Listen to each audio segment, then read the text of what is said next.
Excellency Emmanuel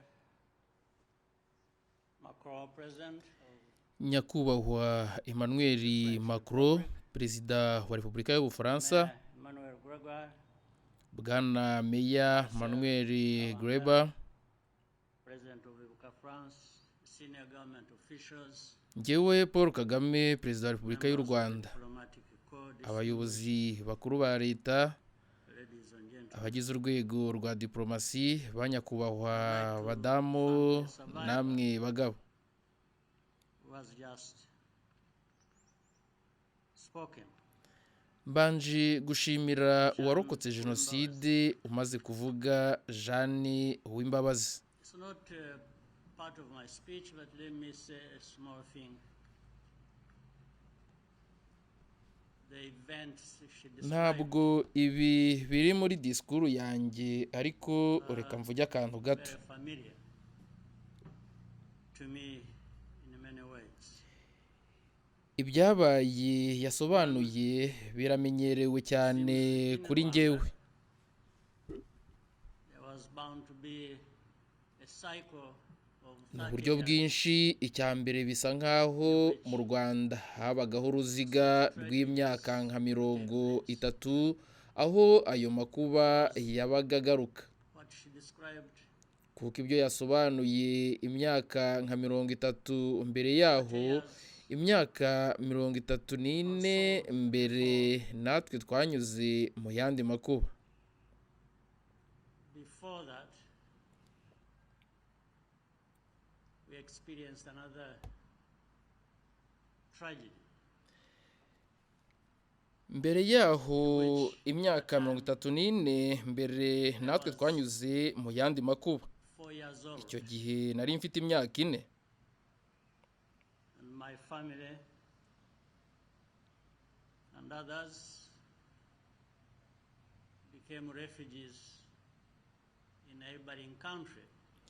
icyo gihe nari mfite imyaka 4, umuryango wanjye n'abandi benshi bahindutse impunzi mu bihugu bitandukanye. Nakuriye mu nkambi y'impunzi imyaka irenga 20. 1994. Of course, what Byabaye mu myaka y'igihumbi kimwe magana cyenda 60, hanyuma byongera kuba mu 1994. cycle Birumvikana ko ibyabaye mu 1994 bitagereranywa n'ibindi, ariko navugaga gusa kuri iyo nkuru y'uruhererekane rw'amakuba yagiye agaruka. living in memory. And so, the work of memory necessarily begins with the award. Bityo rero, jenoside yakorewe abatutsi iracyari mu mateka abantu benshi bibuka kuko bayibayemo, kandi umurimo wo kwibuka no kwiga amateka utangirira ku buhamya bwabo. Abarokotse jenoside ni inzibutso nzima, atari ukubera gusa inkovu zigaragara ku mubiri, ahubwo no kubera ibikomere bidashira byo mu mutima n'ibyo mu ntekerezo badusangiza binyuze mu buhamya bwabo. Is powerful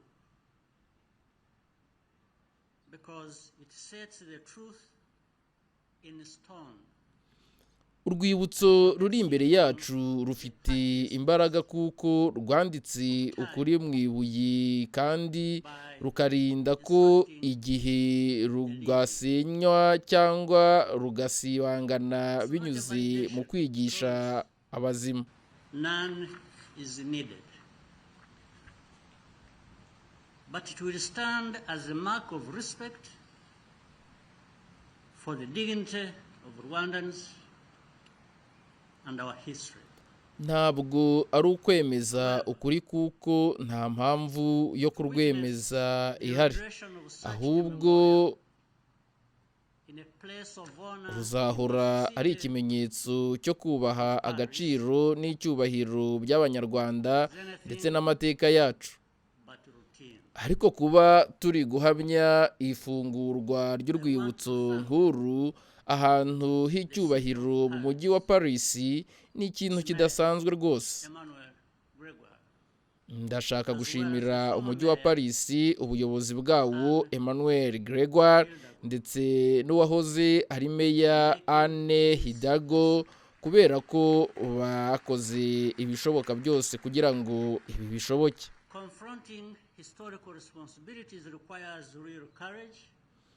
Guhangana n'inshingano z'amateka bisaba ubutwari nyabwo kuko bitera impaka no kubyemera gukomeye ku bafite ibyo bagomba gusobanura.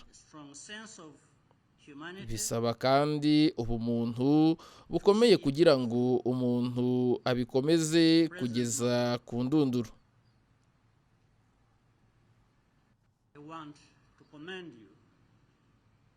On both counts, courage and humanity. Perezida Macron, ndashaka kugushimira kuri ibyo bintu byombi, ubutwari n'ubumuntu. 5 years ago, imyaka 5 ishize wafashe icyemezo gikomeye cyo kuza i Kigali nyuma y'itangazwa rya raporo ebyiri zigenga.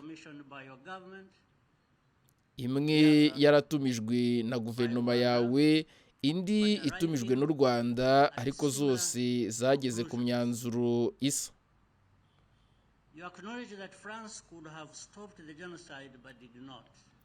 Wemeye ko Ubufaransa bwashoboraga guhagarika jenoside ariko ntibubikore.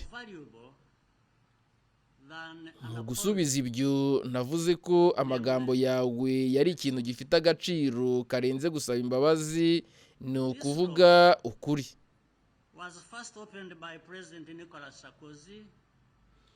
Iyo nzira yari yaratangijwe mbere na Perezida Nicolas Sarkozy kandi ndifuza kumushima uyu munsi.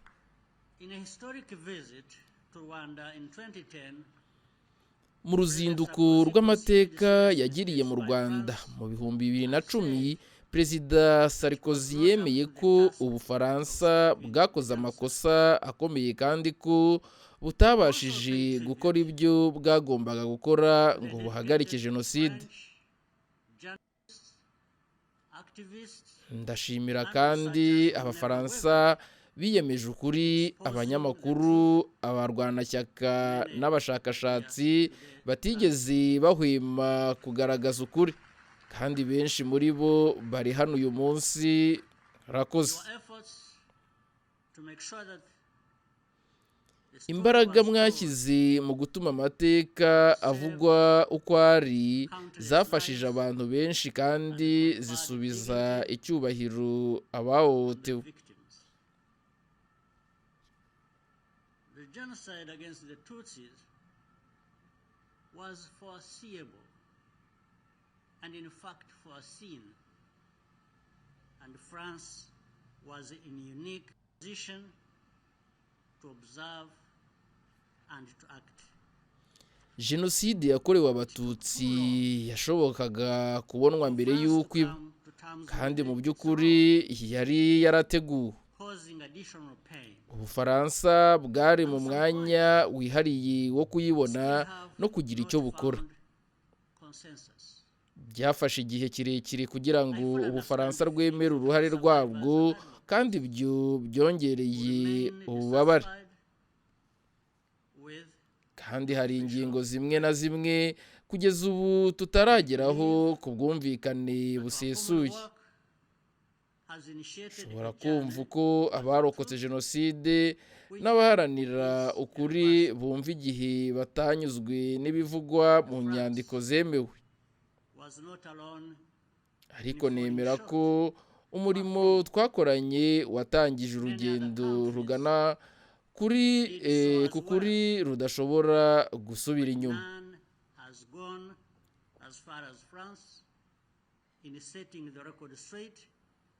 And accepting its part in the tragedy.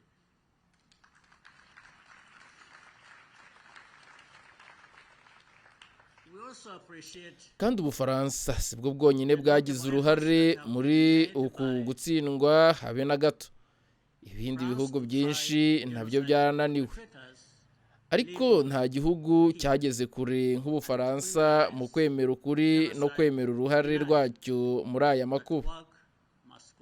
tunashimira ibikorwa by'ingenzi Ubufaransa bwakoze mu gukurikirana no kuburanisha abakekwaho jenoside batuye hano ndetse no gushyiraho amategeko ahana abahakana jenoside.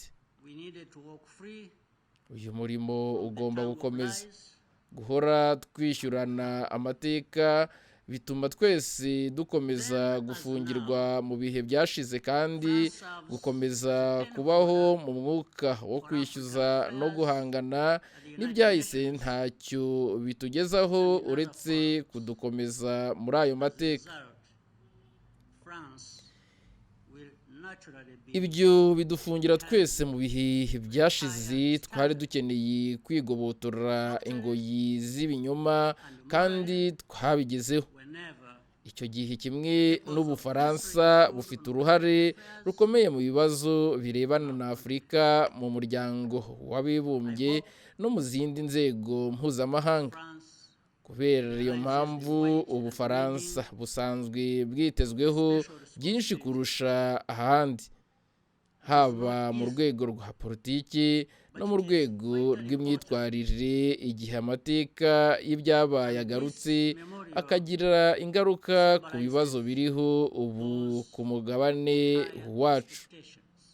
Nizeye ko Ubufaransa busobanukiwe uburemere n'igisobanuro cy'iyo nshingano yihariye.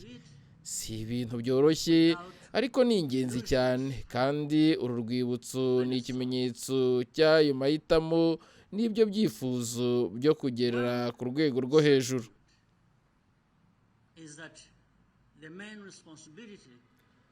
U Rwanda rwavuye mu mateka ya jenoside no mu buryo amahanga yayitabiriye nta kwibeshya cyangwa kwishyiramo inzozi z'ubusa.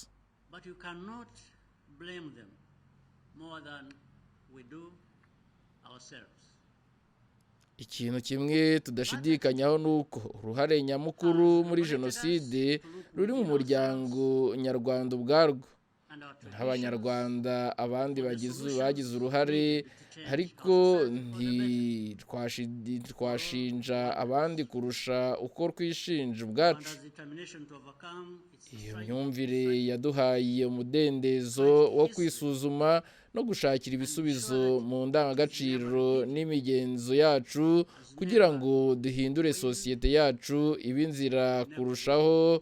nziza kurushaho, kuko Abanyarwanda bose.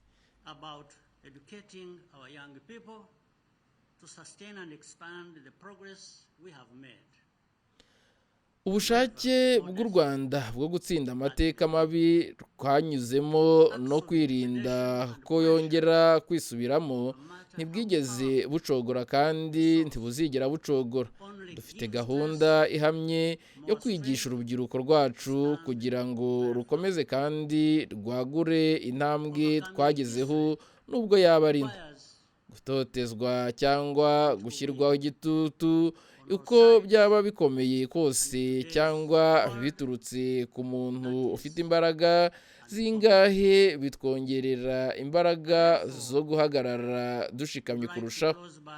Gutsinda amateka bisaba ubushake bwa politiki ku mpande zose, kandi muri iki gihe isi irimo, ibyo si ibintu bisanzwe biboneka. Niyo mpamvu nshaka gusoza nongera gushimangira ko dushimira abandi twubaha Perezida Macron kubera ubushishozi bwe no gukomera ku cyerekezo yahisemo. Niyo mpamvu nshaka gusoza nongera gushimangira ko dushimira kandi twubaha Perezida Macron kubera ubushishozi bwe no gukomera ku cyerekezo yahisemo. Umurimo turi gukora hamwe uzaba ibisekuru bizaza ibikoresho n'ubushobozi byo kubaka no kurinda amahoro n'ubwumvikane dushaka kugeraho. Icyo ni cyo gisobanuro cyimbitse cy'uyu mwanya turimo. Murakoze ku bwitange n'ubwitonzi mwanteze amatwi.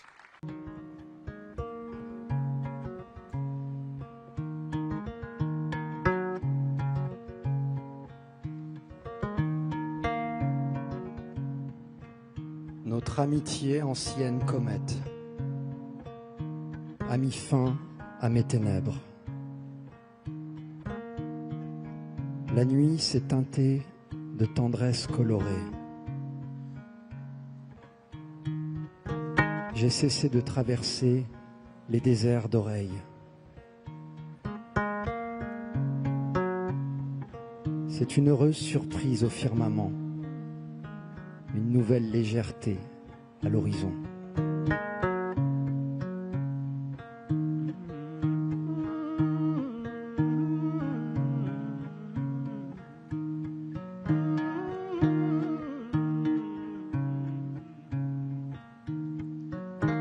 Il nous aura fallu 30 ans pour composer cette chanson de nos voix qui savent désormais apaiser l'incommensurable brouhaha des morts.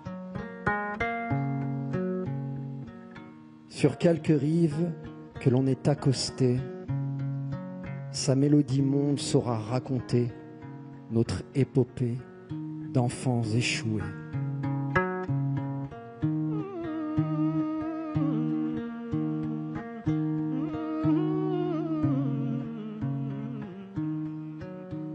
De rive en rive, de rage en rage, nous sommes les pièces réarrimées d'un récit immense et généreux.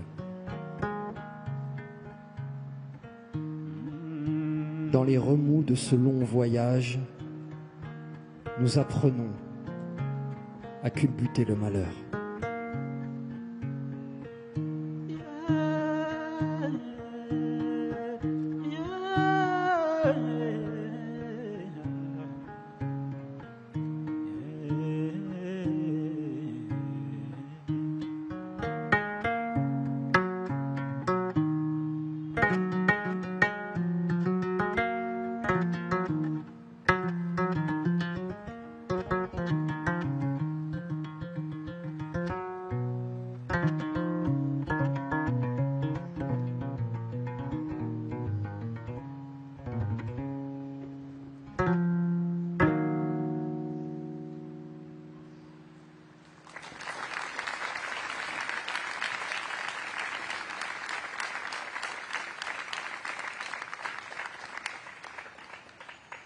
Merci pour cette lecture pleine de sensibilité. J'invite désormais M. Paul Kagamé à venir s'exprimer.